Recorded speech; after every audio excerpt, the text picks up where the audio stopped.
Hello friends, আজ রবিবারের special menu এই বাগদা চিংড়ি দিয়ে। ঠিক বললাম তো? যদি ঠিক নাম না বলে থাকি তোমরা জানিও কিন্তু এটা গলদা না বাগদা।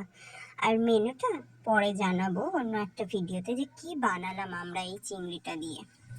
তারপরে আপনাদের এতদিন ধরে যে ভিডিওগুলো দিচ্ছিলাম আমার দেশের বাড়ির, আজ হলো বাড়ি ফেরার পালা। বাড়ি যখন ফিরছিলাম এই ভিডিওগুলো ক্যামেরাবন্দি করলাম, এত ভালো লাগছে।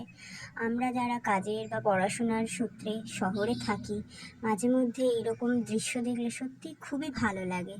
দেখো, ওই দূরে একটা বোট আসছে, আস্তে আস্তে কীরকম এই ঘাটের ধারে এগিয়ে আসবে, আস্তে আস্তে কেমন বড় হয়ে যাবে। সত্যি দেখতে এত ভালো লাগে না, মানে একটা রিফ্রেশমেন্টেরও ব্যাপার। আর যারা গৃহিণীরা রান্না করে তাদের তো ছুটির দিন বলে বাড়িতে থাকে আর কি, যারা যারা অফিস ওয়ার্ক করে বাইরে যেতে হয় তাদের ব্যাপারটা আলাদা, সে পুরুষ হোক আর নারী। আর যারা বাড়িতেই থেকে রান্না করতে হয় তাদের কিন্তু কোনো হলিডেজ বলে কিছু নেই, ছুটির দিন বলে কিছু নেই, বাইরে তারা খুবই কমই বেরোতে পারে।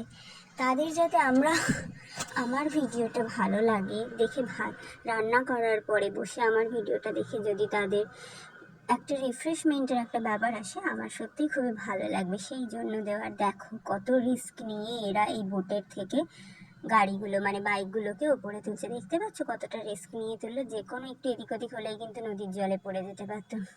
আর শুধু আমরা মানুষরাই বোট চড়ি তা নয়, দেখো ছাগলেরও ইচ্ছে হয় বোট চড়ার, দেখতে পেয়েছো তো? তাই সবার ইচ্ছা পূরণ হোক, সবার ভালো হোক, সবার মঙ্গল হোক। আজ রামনবমী, সবাইকে শুভ রামনবমী, সবাই ভালো থেকো।